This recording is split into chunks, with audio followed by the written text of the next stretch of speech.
I'm Caden, here with my brother, Cal, and you're listening to Eating W's. eat the W. That's a W. Let's eat one. Let's eat one. That's a W. So, on today's episode of Eating W's, we have a recap of the divisional round of the NFL playoffs. And before we get into that, we'll do a little quick update on the GM and head coach hiring situation. Mm-hmm. The coaching carousel. There was a new addition today. Yes, a new shocking team jumping on the carousel. Yes, correct. Yes, Sean Payton stepped away from the game. Yes, and so now the New Orleans Saints have a coach opening, where they are highly above the salary cap, or over the salary cap, however you want to say it, and they have quarterback uncertainty. I don't know if New Orleans is that great of a situation to go not to. the best situation to jump into, but man, they were borderline a playoff team even with all that uncertainty, and that was without Michael Thomas and their starting quarterback for the whole year. I'd imagine Winston probably comes back as a starting quarterback. Give him an actual try. I think he earned it. Because, man, he really did play well, especially against the Packers. Yeah. That's the only... What? Yeah. I didn't mean to call that out, but that was just, the big game that they had. Yeah. So he played well. I really think he deserves a full season. Hopefully he actually gets that. But that is the only new opening or firing. Jumping over to the hirings. The Giants hired Joe Schoen as their GM, but their coaching position is still open, I should say. The Panthers hired Ben McAdoo as their offensive coordinator. Replacing Joe Brady. Very, very questionable there. I don't know what made them watch the Giants' offense this season and say, we want him as our offensive coordinator, because Ben McAdoo was the Giants' offensive coordinator, I believe. So, really confused there. Is he the one that got... No, it was Jason Garrett. You're correct, it was. How was Ben McAdoo connected? Was he their head coach? He was their head coach. Before Judge? Before Judge, yep. So I was mistaken. I am not sure where Ben McAdoo was last time, but even when McAdoo was the head coach, that offense was nothing special. So, and then finally, the Bears hired Ryan Pohl as their GM. And I think that is a great hiring by the Bears. I really wanted the Vikings to hire Ryan Poles, and it was actually for the Vikings, not the Bears, between Ryan Poles and Kwesi Adolfo-Mensah. So we will probably hire him, and from now on, and especially if the Vikings do have to hire him, and I have to say that name consistently, he will be referred to as KAM, because I do not want to butcher that guy's name every episode. So that was just a quick update on the news, and now we will jump straight into the games. So starting off, we had the Saturday afternoon game of the Bengals at the Titans, and the Bengals pick up a win on a game-winning field goal, which will be a trend through these games, so keep an eye on that. And man, this was a surprising defensive battle at a score of only 19-16. I thought it was going to be an offensive shootout. So I only saw the second half. I was working on Saturday, and then I got home for the second half. I thought that Burrow looked really good. I liked the way that he played. I liked the swagger that he showed, all that, just the confidence.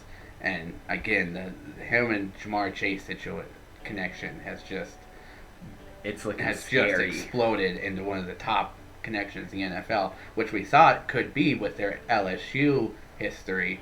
They already had that kind of chemistry. So, he didn't look as good in the first half. You were saying not great. Well, the Bengals didn't have a touchdown. But yeah, the Bengals in general just didn't look as good. But I thought the second half they looked like the much more complete team, and Tannehill kind of ruined it for the Titans. He had 3 bad interceptions. Yeah, including one on the very first play. Funny little Joe Burrow stat: 348 passing yards, 0 touchdowns, 0 picks. So randomly a lot of yards, but not much production outside of those yards. 2 touchdowns total throughout the entire game, one by Joe Mixon and one, of course, by Derrick Henry in his return game. But yeah, not Burrow, but rather Tannehill with 3 picks, and one being the total dagger in the heart of a pick at the end, which the guy was kind of open, but I mean he was still throwing into like quadruple coverage. Yeah. And as soon as that ball was up in the air, there were so many Bengals in that area that you just knew it was getting picked. So Probably shouldn't have thrown it to begin with. They would have taken such a perfect pass, which wasn't a bad pass, but it just would have. The announcers had even mentioned that the passes, a lot of Tannehill's passes, were getting batted up in the air. That there was at least 4 or 5 that just kept getting batted up and bouncing off their guys. I saw at least 2 or 3 just in the second half. Yeah, 2 of Tannehill's 3 picks were off of balls flying up in the air, and I don't think Burrow had a pick. I think it was more of a close call one, but if he did, it was off of a tipped one. I can't remember if he did or not. I'm not sure. No, I don't think he didn't have any, at least not an interception. Yeah, so it was a great game, and the funniest part about it is Derrick Henry had his comeback, and he scored that touchdown and everything, but man, he only averaged like 2 or 3 yards a carry. Ironically, the longest run of the whole game was by Dante Foreman, who broke like a 47-yarder, so that was kind of funny to see. But God, it really just came down to Tannehill. I'm not gonna lie. He did have 1 touchdown, so I mean that's good for them at least. So, yeah, he had this really nice back shoulder to AJ Brown, where AJ Brown like caught it. I don't know. It's hard to explain, but it was this sweet one-handed catch to AJ Brown. But outside of that, there was just nothing really in that game. Huge defensive battle. Jeffrey Simmons and Luke Wilson, respectively, for their teams, probably were the 2 MVPs. Jeffrey Simmons had like 3 sacks, I want to say, by himself out of the 9 sacks that the Titans had on Burrow. So quite impressive by Burrow taking 9 sacks and still picking up a win. And then Luke Wilson had 1, if not 2 interceptions, and it just felt like he had the one that was at the end. Yeah, he had the final one. Quarter for sure. And then it just felt like he was getting his name called every play for the tackle. He was just all over the field. So yeah, defensive stalwarts on both sides, and I mean, who'd have thought Luke Wilson MVP for the Bengals win? Right? Yeah, I would have never guessed defense. that. But yeah. So, moving on to a game that Callan might have watched a little more. Sadly, we got the Niners at the Packers, and somebody needs to stop this man, Jimmy G, because he keeps picking up these wins when he does not deserve it. He's playing like South Park Little League. He keeps trying to lose, and just things keep happening where he keeps accidentally winning. This man keeps going out there and playing like absolute back alley dumpster play and picking up wins from the rest of his team. It's just it almost makes me angry to see this. I didn't watch his game this week. Yeah. It's just so mind-blowing to me. So here, let me give you guys a stat right here. This is a quarterback stat line. 27 for 44, which is only a 61% completion rate. 303 passing yards, 0 touchdowns, 2 interceptions. Now, usually you'd hear that and you'd think, that's a not very good game, 1 game by a quarterback. That is a combined 2 games, the combined 2 playoff games where Jimmy G went into Dallas and beat the Cowboys and then went into Green Bay and beat the number 1 ranked Packers. Those are his combined stats between those 2 games. Only 300 yards and 2 picks. But he also won both the games, so... And it just almost, it really floors me to see. And the only reason that he won, we talked about the Dallas game last week. One of the only reasons he won this week was we could not just fundamentally do the basic special teams execution. Yep. And, someone's probably going to lose their job. Mo Drayton is a great coach. He was a coach with Pat McAfee. He said he's a great guy. All the players really like him. I don't think it has anything to do with his teaching, his coaching. It all comes down to execution. But execution is part of a coach's responsibility. And he said in November that come January, when it really mattered, he'd have the special teams ready. And they weren't. It's almost like we were saying, okay, look, usually the best team, the Super Bowl winner, has one of the top offenses, defenses, and special teams. Usually all 3 facets are good, if not top of the line. Maybe not the best, but top of the line. Yeah. We were almost saying to our special teams, look, it's your turn. You gotta be able to step up and keep up with us, and they couldn't. And because of that, we were lost. We lost, and yeah, 32nd. We went dead last in special teams rankings all season. Not just returns, but on field goals, on kickoffs, on kick returns, all the categories. Punt returns, our punting was pretty good. Bojorquez is pretty good as a punter, and our field goals were decent, even though Crosby missed quite a few. He had one of his worst seasons so far. Well, so far. Probably one of the worst seasons of his career, because he probably isn't playing much longer. Yeah. So there will be changes coming as far as the coaching staff, as far as the Green Bay's future. For player personnel wise, we will discuss that in another episode because that would just take up way too much time. Yeah, we talked about it a little bit earlier this season, where sometimes like specific players or coaches having slumps compared to a last season can easily be pushed under the rug or kind of covered up by wins. Mm-hmm. And I think that's something that was really happening with the Packers special teams, because we talk about it on and off all year, where we say, hey, look at this, your guys' special teams is really bad, but we almost said it more of a joke because you guys were consistently winning. It didn't really matter. The way that we were playing, it was comical on special teams. Even with the bad special teams, you were still picking up those wins, so it didn't matter. But man, did that really come crashing down. And I kind of got to disagree with you about Bojorquez, because I thought I thought he played decent all season, but I thought he played really, really bad in that game. He opened up okay with that 60-yard boot. That was nice. I'll give him that. But past that, it was really bad. He didn't have a great game. I just meant special teams rankings for the season. Oh, just in general. Our punting rankings were pretty good. Kicker ratings were pretty good, but he obviously missed some. Yeah, but man, he had a really bad game. But where we were really bad is in our execution of blocking. I saw a shank from Bojorquez. I saw a line drive from Bojorquez, which is really bad. I get it's cold, but you gotta really avoid line drives. And then I totally agree that the blocking was the main problem on that punt. But I also thought he was very nonchalant back there. Nonchalant, and when you know you're on the took 2 or 3 steps. Exactly, when you know you're on the goal line like that, and I think the Niners only sent about 8 guys, so that's definitely on blocking, because you got 10 guys blocking 8. You need to be able to figure that out.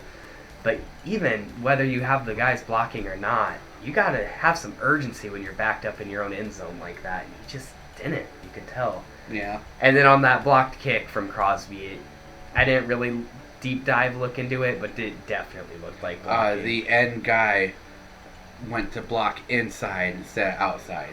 He went and he decided to block the guy with the shortest route to the ball instead of the guy with the longest route to the ball instead of the guy with the most direct route. Yeah, so, sometimes those breakdowns happen, but when they happen multiple times in a game like that and you end up losing a 3-point game when your special teams alone has a 10-point swing with the 3 points blocked and the 7 points allowed on the blocked punt, that's rough. The 49ers are the first team in NFL history to win a game after being down by 7 or more points and not scoring a touchdown, an offensive touchdown. And that is our case against Jimmy G, because right, it takes one of the most bizarre things to happen for the Packers to lose. And we were talking about this a little bit. I almost half expected it because of our terrible history of San Francisco and us in the playoffs. They just seem to have our number. I don't know. I'm pretty disappointed by the loss. I didn't think that it would be coming so early, but no matter what, yesterday, today, tomorrow, and forever, still a Packers fan. I'll still be there next September. I plan on being there this July for the meeting, and yes, I do hope that 12 and 17 are there too. But we'll have that discussion and that opinion for another day. It really sucks to see it. Now, before we move on, I'm not taking credit for this joke. I can't remember who it was, but I saw it on Twitter. But how ironic is it that the team that's figuring out how to get all these wins with zero offense has one of their main star players being George Kittle, who did that for 4 years at Iowa. Right. I mean, how ironic is it that that's the connection? When somebody showed those stats, those quarterback stats, Iowa was like, well, yeah, that's how you win games. Yeah, that's exactly what Kittle's like, yeah, no, that's how they win games. I don't know. They're like add 10 interceptions, and that's Spencer Petras' season this year. So I mean, and we were still what 10-3, yeah, or whatever. Number 2 ranked at one point, because why not? So moving on, we got the Saturday night, or rather the Sunday afternoon game. Mm-hmm. The Rams heading to Tampa Bay to take on the Bucs and beating the almighty Tom Brady. The Rams pick up a win. This will be the first time in 12 years that neither Brady or Rodgers are in the championship game weekend, which is just a mind-blowing stat. They both lose in the divisional round. But the Rams ran away with it early. I mean, at a point there, it looked like it was going to be a 30-plus point blowout. And then they only end up winning by 3 on a game-winning field goal, which also happened in the Niners, I forgot to mention. But that also ended on a game-winning field goal. So 3 of the 4 games end on a game-winning field goal, which is just, it was a hell of a season, or a hell of a weekend of football. Mm-hmm. We said that there were just great matchups across the board, and the games were entertaining. Yeah. I'll give them that. They were entertaining from beginning to end. They lived up to the hype, and I didn't watch a ton of this game. I didn't watch any of the first half because it pretty much just looked like they were reincarnating the greatest show on turf. I thought the Rams were blowing them out. One thing I did love to see, though, is when Brady got the unsportsmanlike conduct for screaming in the ref's face. That was hilarious. It was so funny to see that.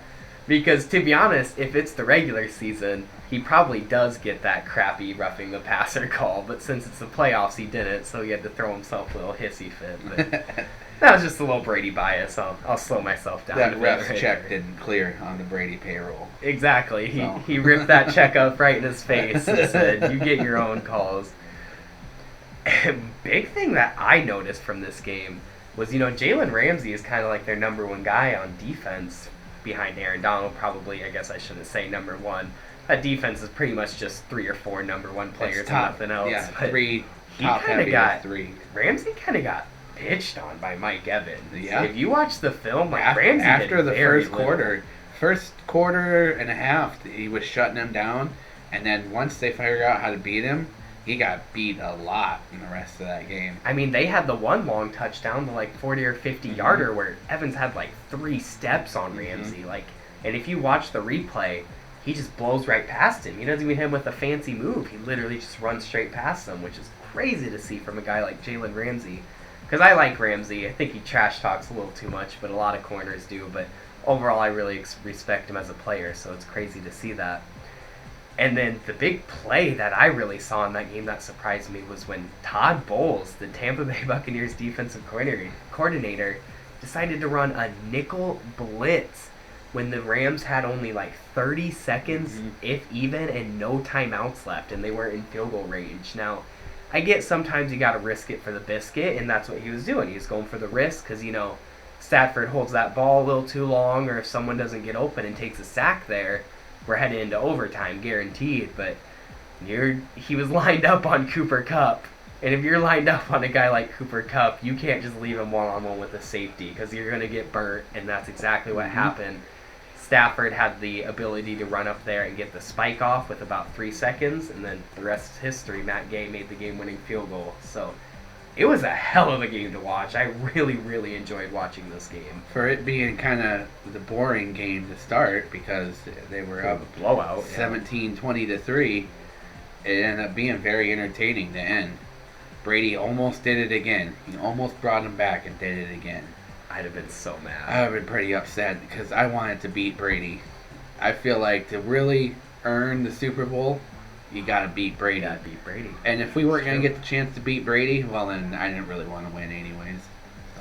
I mean, usually whichever team does beat Brady ends up winning the Super Bowl, whether it's in the Super Bowl or not. But great game, and then we'll finish off these 4 games with the last and final great game. This one did not end on a game-winning field goal, but it did end in the last play still being in overtime.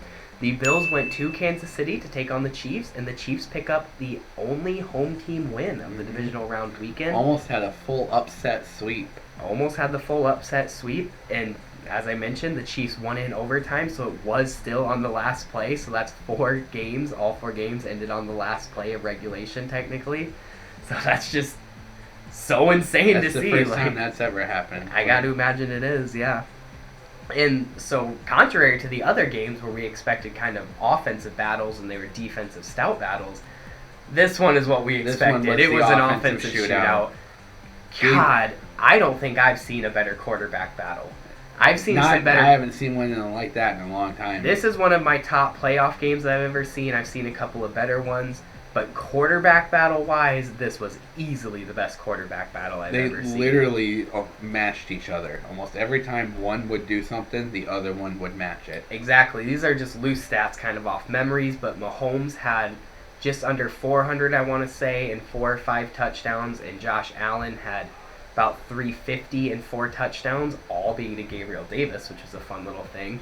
And another really funny stat about this game, both teams' leading rushers were their quarterbacks. Mahomes with 69 yards and Allen with 83, I believe. Both led their team in rushing. So it was just these two quarterbacks tossing the team on their back and seeing what they could do. It really was. It really was the Allen versus Mahomes show with Gabriel Davis as Josh Allen's sidekick. First ever player to have over 200 yards and 4 touchdowns in a playoff game. 8 receptions, 201 yards, 4 touchdowns. Yep. Including a 75-yarder. Not Moss, not Rice, not Irvin, not Megatron. None of those guys did that. And man, Gabriel Davis. If you haven't seen it, look up that 75-yard touchdown because it is beautiful by Josh Allen. You can see him read his progressions, and then he just knows that he has the arm strength to out-throw the cover 3. Now, if you don't know much about football, that means 3 deep safeties. So the fact that he out-threw a cover 3 is insane and hit Davis perfectly in stride for the 75-yard touchdown. It was beautiful.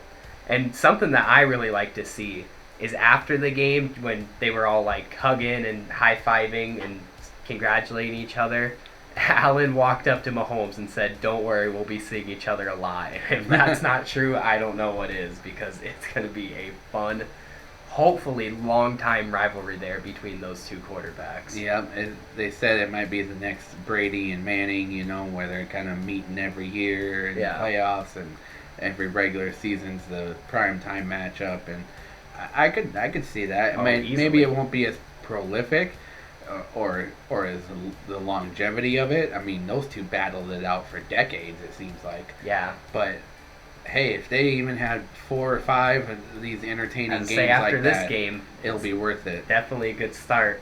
And then now, something that I'm really excited to talk about because the Vikings had to deal with Leslie Frazier for so long. It's Leslie Frazier's decision to play sideline protection prevent defense when the Chiefs prevent you from winning. I mean, I get it that the Chiefs only had 13 seconds. They also had 3 timeouts. And in today's NFL, you can do a lot with 13 seconds when the clock's stopping each play. And 2 plays in a row, they play like 4 or 5 deep safeties and linebackers covering the sidelines and just almost leave the middle of the field wide open, which of course allowed Mahomes to hit 2 different guys for 2 30 to 40-yard gains back-to-back, which led to the game-tying field goal and the Chiefs winning in overtime. So, highly questionable decision there by Leslie Frazier to play the prevent. But like Cal just said, he's been doing it his whole career. Sometimes it works, but it seems like in today's NFL especially, it works when they don't have timeouts. But yeah, when you have, even if they had 2 timeouts, that makes the whole field playable. It's not like when there's even 1 or no timeouts and they have to hit the sidelines. It's just not the time to do that yet. You got to know the game situation there. That's just, I don't know. I mean, that's why he got fired out of Minnesota, because he didn't handle game situations the right way. And even though he's getting head coaching prospects again, he's shown that he still can't handle game situations very well. No, just like we mentioned with Todd Bowles earlier, I don't see Bowles or Frazier going anywhere as a head coach for this year at least. But I think the Bills' time is definitely coming. Just not quite yet. Just not this year. So that was our NFL Divisional Round recap. Thank you all so much for watching, and until next time, don't forget to eat the W.